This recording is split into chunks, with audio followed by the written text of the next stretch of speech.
Big Boss hotel task തുടങ്ങിയപ്പോഴേ Bigg Boss announce ചെയ്തിരുന്നു ടാസ്കിന്റെ ഭാഗമായിട്ട് പല അതിഥികളും വരാൻ ചാൻസ് ഉണ്ട്. അപ്പൊ ഹോട്ടലല്ലേ, അപ്പം നിങ്ങൾ നല്ല പ്രൗഢഗംഭീരമായിട്ടുള്ള സ്വീകരണം അവർക്ക് നൽകണമെന്നൊക്കെ പറഞ്ഞു. അതും പ്രകാരം ശ്വേതാ മേനോനും സാബു മോനും വരികയുണ്ടായി. ഇവര് ടീം അംഗങ്ങളെല്ലാവരും കൂടി ഹോട്ടലിലേക്കുള്ള ഉദ്യോഗസ്ഥരെ ഇങ്ങനെ നിയമിച്ചു, ഇന്റർവ്യൂ ഒക്കെ എടുത്ത് പവർ ടീം നിയമിച്ചിരുന്നു. അതിനകത്ത് ടണൽ ടീം മോശം പ്രകടനം കാഴ്ചവെച്ച് അവർ ആദ്യം തന്നെ വെളിയിൽ പോയി.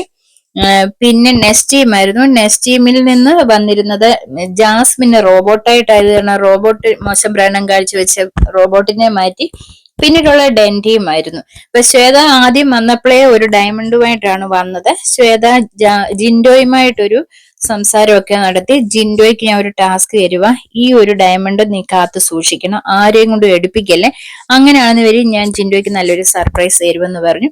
അങ്ങനെ ജിൻഡോ നല്ല ഇതായിട്ട് ഭംഗിയായിട്ട് തന്നെ ആ ഒരു ടാസ്ക് നിറവേറ്റി കേട്ടോ. അതിനുശേഷം ഇവർ ഓരോരോ ടാസ്കുകൾ ഇങ്ങനെ കൊടുത്തോണ്ടേയിരുന്നു. കാര്യം സാബുവും അതുപോലെ ശ്വേതയും രണ്ടുപേരും വന്നതിന് ശേഷം ഇവർ ആദ്യം കിച്ചൺ ടീമിലായിരുന്നു ഡെൻ ടീം, പിന്നീട് ഇവര് ഫ്ലോർ ക്ലീനിങ്ങിലൊക്കെ ആയിരുന്നു.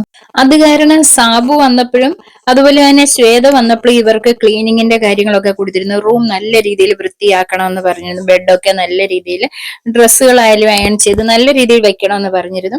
അത് ഡെൻ ടീം ചത്ത് കിടന്ന് തന്നെ അത് ചെയ്തു കേട്ടോ. അത് സാബു ശ്വേതയോട് പറയുകയും ചെയ്തു. ജിൻഡോയെ ഒരു പണി ഏൽപ്പിച്ച ജിൻഡോ ചത്ത് കിടന്നങ്ങ് ചെയ്യുമെന്ന്. കാര്യം തറയിലൊക്കെ ഒരു നൂലോ മുടിയോ കിടക്കാൻ സമ്മതിക്കത്തില്ല, അതുവരെ ക്ലീൻ ചെയ്യുമായിരുന്നു. ജിൻഡോ നല്ലൊരു പെർഫോമൻസ് ആണ്. അതുപോലെ തന്നെ അർജുന്, പിന്നെ ശ്രീതു സെക്യൂരിറ്റി ആയിട്ടായിരുന്നു. കുറെ കഴിഞ്ഞപ്പോ ശ്രീതു ഇവരുടെ കൂടെ വന്ന് പണികളൊക്കെ ചെയ്തു. അങ്ങനെ ഡെൻ ടീമിനെ കുറിച്ച് ഒരുപാട് പുകഴ്ത്തിയാണ് ഇവർ പറഞ്ഞിരിക്കുന്നത്. കാര്യം നല്ല രീതിയിൽ അവിടെ പെർഫോമൻസ് കാഴ്ചവെച്ച ഡെൻ ടീം ആയിരുന്നു എന്നുള്ളത്. അവർക്ക് കൂടുതൽ കോയിൻ കിട്ടുന്നതും ഡെൻ ടീമിന് തന്നെയായിരുന്നു. ഡയമണ്ട് ആരെടുക്കും എന്നുള്ളത് അറിഞ്ഞൂടെ. ടാസ്ക് ഇപ്പൊ ഏതായാലും അവസാനിച്ചു. ഡയമണ്ട് അവിടെ തന്നെ ഉണ്ട്. അതിനിടയ്ക്ക് അർജുനും പലരും ഇത് പ്ലാൻ ചെയ്തിരുന്നു. ജിൻഡോ മന ചെയ്തു. പിന്നെ എങ്ങനെയോ അർജുനും ശ്രീതുവും കൂടെ അത് കൈക്കലാക്കി. അതും ജിൻഡോ കണ്ടുപിടിച്ചു. ജിൻഡോ പറഞ്ഞു പറ്റത്തില്ലെന്ന്. ആ സമയം ആയപ്പോഴത്തേനും എന്തായാലും നിങ്ങൾ എടുക്കണമെങ്കിൽ എടുത്തു, ഏതായാലും ഞാൻ എടുക്കത്തില്ല, ഞാൻ നിങ്ങൾ എടുത്തെന്നുള്ളത് പറയുകയും ചെയ്യുമെന്ന് പറഞ്ഞു. ആ സമയം ആയപ്പോഴത്തേനും ശ്വേത കയറി വന്നു. ആ ഡയമണ്ട് അവരെ അവിടെ തന്നെ വെക്കുകയും ചെയ്തു. ഇതുവരെ ടാസ്ക് അവസാനിച്ചിട്ടും ഡയമണ്ട് ആരും എടുത്തില്ലായിരുന്നു. അപ്പൊ ഇവർ ഓർത്തു തീർന്നു, ഇനി ആർക്കും എടുക്കാൻ പറ്റത്തില്ല. അന്നേരം ബിഗ് ബോസിന്റെ അനൗൺസ് ഇപ്പം വന്നിട്ടുണ്ട്. ടാസ്ക് അവസാനിച്ചെന്ന പേരിലും ഇവര് പോകുന്നിടം വരെ ഡയമണ്ട് ഇവരുടെ കയ്യിൽ തന്നെ ഇരിക്കും.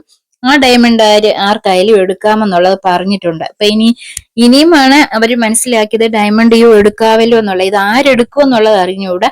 ആദ്യം തന്നെ ജിൻഡോ പറയുന്നുണ്ടായിരുന്നു ഞാനത് എടുക്കുന്നു. ജിൻഡോ അല്ലേ ഏൽപ്പിച്ചേ. ജിൻഡോ ആരെയും അവിടെ കടത്തി വിടാതെ, കാര്യം ആ രീതിയിൽ ഒരു ടാസ്ക് ആണ് ജിൻഡോയ്ക്ക് കൊടുത്തത്.